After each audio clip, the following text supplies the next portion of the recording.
I have a tray of all of my old school faves here in front of me, and I am so excited to rediscover them. Hi guys, welcome to my channel, or welcome back. I'm Maryam. In today's video, I am going to be reaching back for my old school favorite products from 7 years ago, from 10 years ago, from 12 years ago, and I'm gonna see how they compare to today. Do I still love them the same? Am I out of love with them because products are just so much better now? This is gonna be kind of an experimental video. I've seen this type of video concept floating around the beauty YouTube sphere. I saw my friend Nicole Concilio doing a video like this, also my girl Laura Lee. So I wanted to create my own version for you guys and kind of just dip into some of these products that I used to love way back in the day. Remember to subscribe if you aren't already. Hit that notification bell so you can see all of my Wednesdays and Sundays videos, because I have been uploading every Wednesday and Sunday for over a year now. So if you've been missing out, hit that notification bell so you don't miss out any longer. That said, let's get right into it. Retrying old makeup that I used to love and things that I forgot about. Hit it.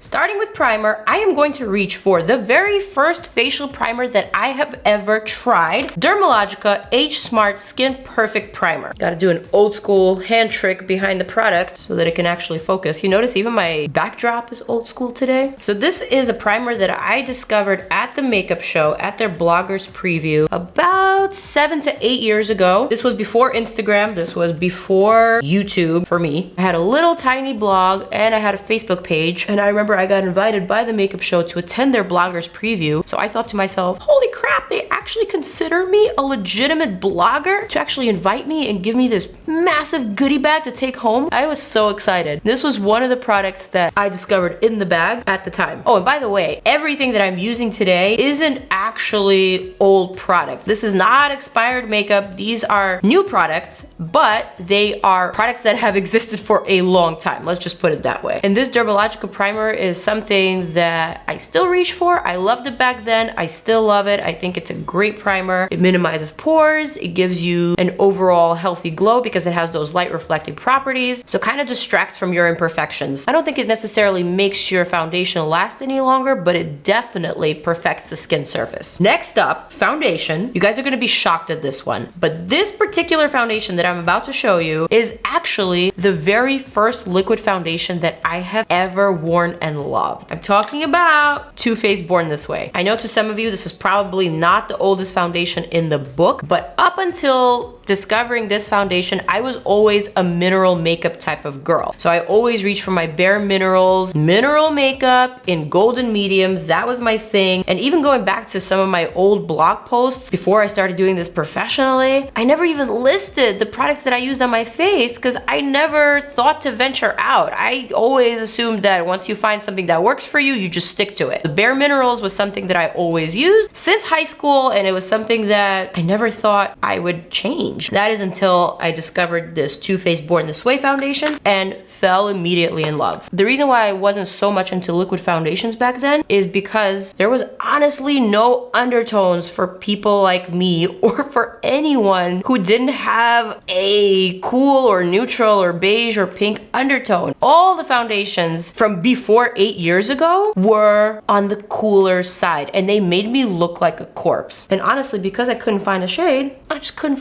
with it. I couldn't mess with it, you guys. And I know some of you are probably thinking, girl, what about MAC? And here's the thing about me and MAC. Back in those days, when you're still kind of young and discovering yourself, the last thing you want to do is walk into a makeup counter and feel intimidated by the people who work at this makeup counter. I was so intimidated by the MAC employees. Their makeup was fantastic. Everyone was so knowledgeable, and I honestly felt like a little kid walking into a MAC store. So I always avoided it like a plague. It was just not my cup of tea. It was just too intimidating for me, let's put it this way. In fact, I actually discovered MAC products at one of those makeup outlets. Do you remember those discount makeup outlets from like 10 years ago? They sold all types of cosmetics, MAC, NARS, Estee Lauder, all types of high-end makeup and makeup sets at a discounted price. I gotta look up the name.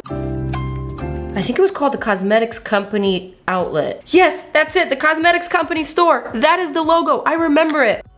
Yes, so the cosmetics company store was my go-to outlet for MAC, for NARS, for Estee Lauder, for Bobbi Brown, for everything that I couldn't afford but wanted to afford so badly. I remember one time, Lee's mom lives in Pennsylvania, we were visiting her, and she actually gave me $100 to spend at the cosmetics company store. I was so touched and I was so emotional about it. Anyway, this foundation, although probably a little too orange for my liking right now, the coverage and the finish is outstanding. I still love this foundation. I still love the combo of the Dermalogica primer with this foundation. This is a winning combination and I need to reach for it more. I'm moving right along to my favorite concealer from probably like 12 years ago. It is LANCOME Maquicomplet. I actually discovered this one while I was living in Paris 10, 11 years ago. And I remember thinking at the time how different and how unique it felt. Now this is a product that obviously still exists. Lancome still produces it, but because I'm so used to reaching for newer makeup products such as Pat McGrath's concealer or Tarte Shape Tape or Benefit's Boink Cakeless concealer, I forgot about this old school fave. And applying this onto my face right now, I am slowly being reminded of how ridiculously good this product actually was and still is. I'm gonna use a beauty blender to blend it out. I don't actually remember if that is the technique that I used back then. I honestly probably used my fingers. That's just what you did 10, 11 years ago. But man, this is just so nice. The shade that I used back then, the shade that I still am using today is Medium Bisque. It's just such a nice, vibrant, neutral yellow undertone that works really great for my skin tone. Now going back to foundation, I also really loved Lancome's Teint Idole foundation and I still love it. However, till this day, I cannot find one true match. I have to mix 2, sometimes 3 different foundations to come close to matching my skin tone. So that always kind of frustrated me. So when I discovered that I don't have to mix anything with the Too Faced Born This Way and it comes close to matching my neck, I was really hooked. And that's really when I kind of drifted away from using mineral makeup, specifically the Bare Minerals mineral makeup that I had been using since high school, but liquid foundation just worked better for me at the time because I needed more coverage. At the time, I had pretty regular breakouts. Some of them were cystic and I just needed to feel a little bit more secure in my skin. And this foundation and this concealer did that for me. And they're still delivering. I'm shocked at how good this looks. So now for my powder, I discovered this DERMABLEND loose setting powder, probably around 6 to 7 years ago. I don't remember who it was that recommended it. I believe it was a celebrity makeup artist, maybe Renny Vasquez, maybe Jackie Gomez, I'm not sure, one of the two, but I really did fall in love with this product. Thought it was excellent. This was also around the time when baking became such a big deal. Truth be told, I'm not a huge fan of baking today. In my opinion, it's not really the best technique for my super oily skin. I feel like it's too much product and it makes me overproduce more oil. I don't really do it as much anymore, but it really was my jam back then, especially with this particular powder. I do like to cut that cheekbone every now and then because it's just so satisfying and it really gives a nice separation. Whew.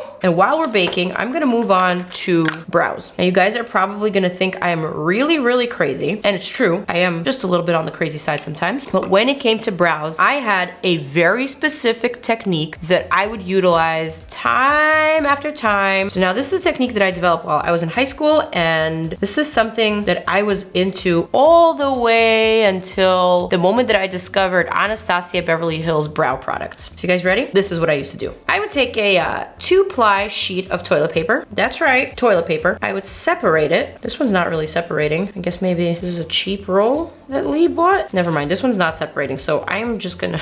So imagine this was a 2-ply sheet of toilet paper. I would take this toilet paper and fold it in half. Well, first I would separate the two. I would create this super straight edge, kind of like that. I would take a spoolie and I would brush my brows all the way up from the root to the tip. I would place this very straight edge that I created with my toilet paper and I would hold it really taut under my brow. Next, I would take a gray or black eyeshadow. I'm gonna go for a taupe eyeshadow today just because I learned better. And basically, I would draw these little strokes while using the toilet paper as a guide. I always used eyeshadow and never anything else. And I only used this straight edge technique on the bottom, not on the top. I'm actually confused because this is not what it's supposed to be looking like. Maybe Maybe it's the fact that the paper truly wasn't 2-ply, or maybe because I'm not using the black eyeshadow like I used to. But the point is, I would create this very straight edge from the start of my brow all the way to my arch. That way it would only fill in the gaps where I really needed it. And then I would just perfect the rest of the brow with the brush, kind of like so. I really need to bring back this technique. I feel like I might be a little rusty today. It's been a decade. Let's try it on the other brow. Now the trick was not to move the napkin until you're completely done. That way the edge would be super straight. A little bit better on this side, a little bit better. Still not a bad technique. Maybe I should perfect it and bring it back. I remember that doing this technique and using only eyeshadow for my brows made me feel like I was such a brow expert. It made me feel like I was such a brow girl at a time when brows really weren't in. Do you guys remember the brow styles from 10 to 12 years ago? There were no brow styles. Who remembers this? Urban Decay eyeshadow primer potion. This isn't the original one in the squeezy tube with a nozzle. This one has a little wand, so this one's not expired. But this was my very first eyeshadow primer, you guys. I love this one. And it's actually the one product that made me fall in love with eyeshadow, because before eyeshadow primer, my eyeshadows would always crease. I have super oily skin and I have even super oilier lids. So after discovering this primer and realizing that it could keep my oils at bay and it could keep my eyeshadow lasting all day without creasing or smudging or fading or cracking, I was sold, I was hooked, and it was honestly my go-to for many, many years. The only thing with this primer is that it would sometimes dry a little patchy, so then your eyeshadow would adhere a little patchy. So you really had to give it a good 1 to 2 minutes to completely set. For my old school Fave palette, you guys know Urban Decay's Naked. I'm gonna whip out the Naked 2 because the original Naked, pretty certain mine is expired. And this one, probably close to expiration. It's at least 8 years old. I remember my dad got me this palette. This is the actual original palette that my dad got me for my birthday. I remember not loving the brush here, but I did like the fact that the Naked 2 was the cooler counterpart to the original Naked. And at the time, these were revolutionary palettes. I'm not even sure what the technique was back then to applying eyeshadow, but it was definitely like a corner jammy like this, using a cooler, mauvier shade. And I remember at the time, people really weren't so obsessed with blending out the eyeshadow. It wasn't even so much about pigmentation really. But now that I'm trying this again, and I hadn't reached for this for many, many years, this still feels very current. Granted, we've kind of shifted away from the cooler color scheme category, but as I've said in my recent videos, I think cooler tones pop more on warm skin, whereas warm tones are the opposite. They look better and they pop against cooler or more neutral skin. Which is why all of those pastel shades like the lavenders and the pinks and the turquoise colors look so great on warm tan skin, on people with olive complexions. All right, that looks pretty blended. There's actually only 3 matte shades in this palette. This ivory here called Foxy, this plummy neutral nude called Tease, and the blackout black. I do recall dipping into the black and creating that outer V as per Marlena Makeup Geek. At that time, I was really heavy into watching YouTube videos and those original YouTube tutorials by Marlena, by Candy Johnson, Michelle and Promise Fan, PIXI Woo Sisters, Tanya Burr was my go-to, Mont Blanc de Fille, Bubs Beauty, who I actually recently met for the first time last summer, and I was taken back. I remember watching her thinking, wow, she is living the dream. She's doing what she loves, she's talking about makeup, and now here I am doing the same thing. So crazy. All right, so now I'm blending out that black. I think this was the technique. Basically, transition shade, outer V, then blend with the same transition shade. But you guys, this is not bad. Next, I'm just dipping into the same 2 shades, Tease and the blackout, and lining my lower lash line. But I'm not really lining it precisely, kind of just smudge lining it. For the lid, I'm gonna use this shade called Snake Bite and just add that to the outer portion of the lid, meeting with the black, like that. Then I'm gonna flip this brush and pick up this shade here that I used to love called Verve. Man, this is when Urban Decay was at its best. They were so innovative. All of their products, all of their eyeshadows were so good and so specific. They knew their customers so well. Not to say that they've changed, but they've changed.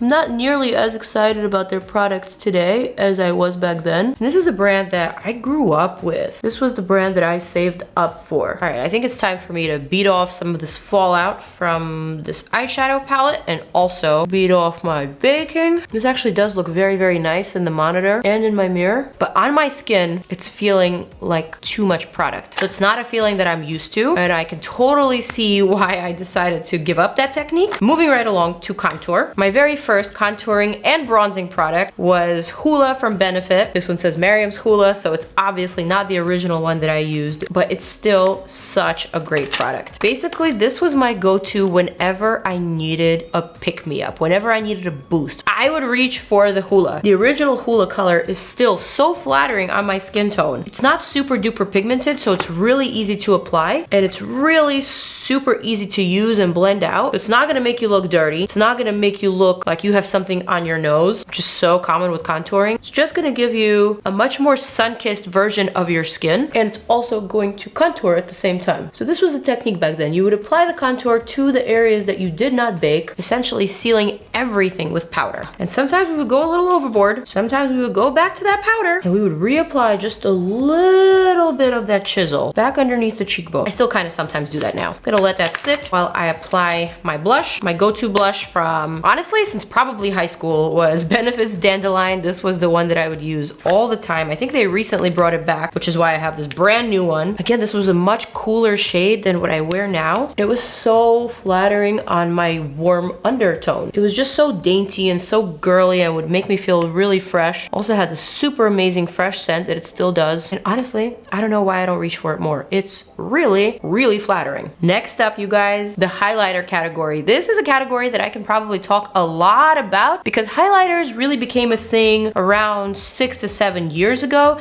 The very first highlighter being, well, it's a tie between these three. We have Estee Lauder Heat Wave. This one they actually brought back with their Bronze Goddess collection. Next, we have Laura Geller Gilded Honey, such a classic. And last but not least, we have MAC Whisper of Guilt. How many of you guys remember these highlighters? And which one of these was your very first highlighter? I can't tell you which one of these was my first, but it was definitely one of these three. This was that newly developed microfine type of jelly formula that just slided onto your skin and made it look like it melted into your complexion rather than sit on top of it very chunky. I'm gonna use a little bit of this Estee Lauder Heat Wave. Still so good. So good. Also, these highlighters were blinding without looking really fake. At some point, I do think that the highlighter category just shifted a little too far. It drifted a little bit too much into the clownish category with everyone highlighting the tips of their nose, which I'm gonna do right now clearly, because I used to do it. I used to highlight the tip of my nose and my Cupid's bow and my nose bridge. I'm gonna go for a little bit of Whisper of Guilt as well. Look how blinding that one is. Just so crazy, but still so microfine and still so flattering. Once I was done with my face makeup, I would typically just reach for my Maybelline Great Lash Clear Mascara, which is a product that I still use and still love. I use it for my baby hairs, I use it for my brows, I use it for my false lashes to make them look a little bit more natural. And man, it's still such a great brow gel. I didn't actually quite complete my eye makeup look. Just realized that I totally bypassed the highlighter, which is a no-no. We didn't do it back then, we still don't do it today. I'm gonna go for this shade Booty Call. I'm gonna highlight this inner portion, my tear duct. Honestly, you couldn't walk outside without the inner corner tear duct highlighter. You felt naked without the tear duct highlighter. And then we'd also highlight rather heavily under the brow here, make it go all the way into our highlighter area. For the liner, do you guys remember Inglot number 77 liner? This was the jam. Mine has definitely been dipped into, but it looks so dry that I could probably use a little bit of that Inglot Duraline. I don't think I have any of that on me, sadly and unfortunately. Lies. I do.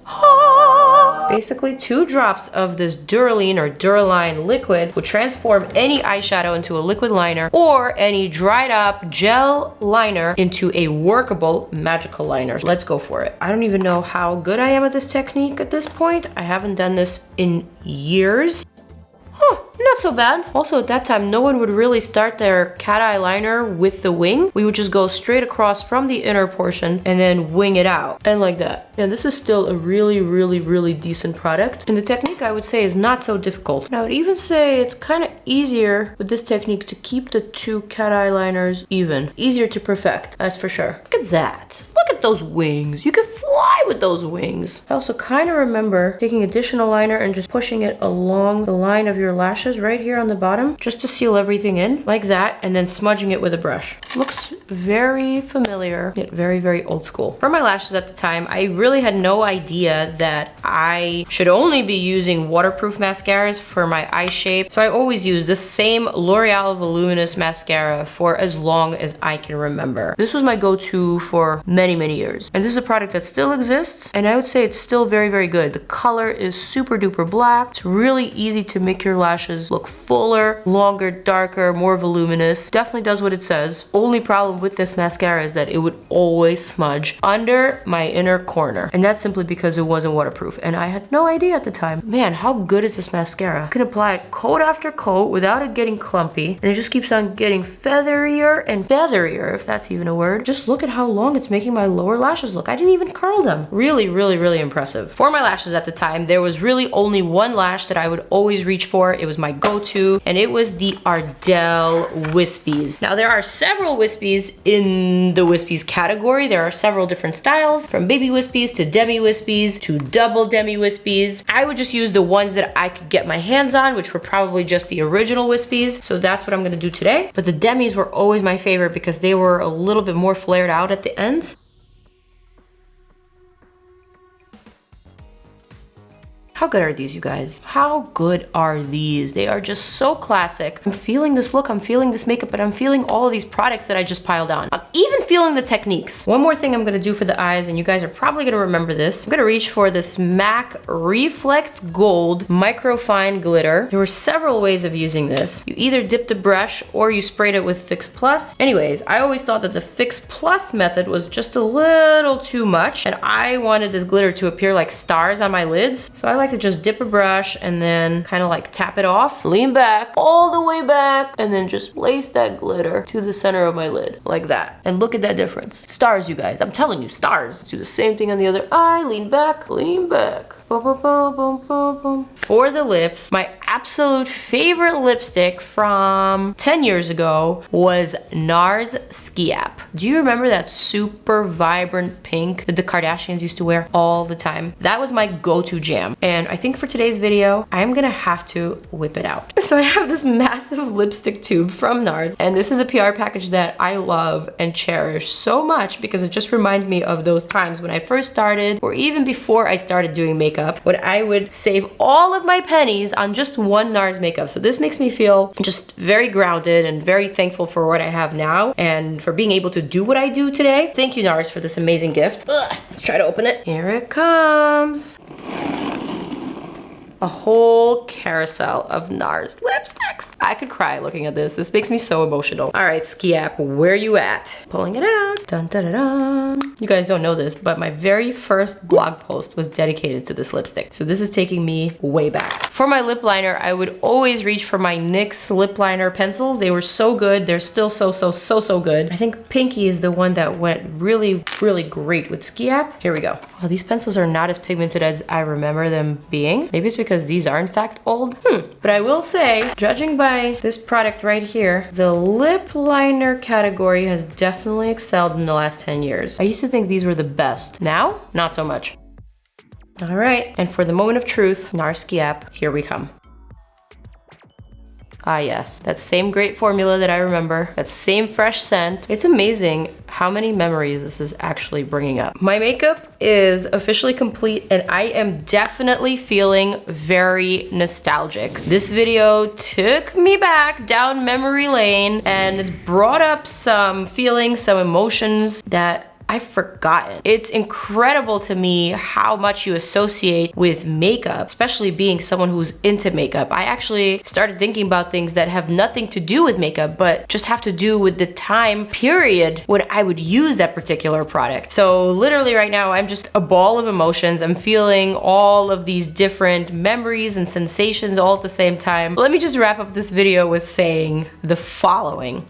You guys know what I do for a living. You watch my videos, you see me on Instagram, on Twitter, on TikTok. You see that I receive a lot of makeup in the mail for review and for my personal use, but that's not to say that you guys need to go out and purchase all of this makeup that I constantly review. This video, more than ever, highlighted, not just to me, but hopefully to some of you, that some of these old school products, some of these all-time faves are still amazing, incredible products that stand the test of time and that you should continue using and reaching for. If something works for you, then why change it if it's working? If it ain't broken, then it doesn't need to be broken. So those are my thoughts that are kind of running through my mind in the making of this video and right now that I'm done. Yes, this look is definitely very, very old school. I do realize that a lot of the color combos from 10 to 12 years ago, even 8 years ago, are a lot more on the cooler side. I see that there was a lot more of a silvery, of a mauve-y sort of color palette all across the board. I dare to say that I think it may soon be coming back. You guys know that trends are like waves. They're up and they're down and they come back to us. Hold on to some of your all-time faves. Do you. Do what makes you happy. If makeup makes you feel better about yourself or about your life, then go for it. Explore it, let it speak to you, and have a conversation with it. I hope you guys enjoyed this video. Thank you so much for watching and for sticking through this very rambly, very chatty type of video. You've made it to the end, so make sure you hit that subscribe button if you aren't subscribed already. I have many more videos, many more tutorials, many more reviews on my channel, and I hope you guys do check them out. I love you so much. I will see you in the next one. Mwah!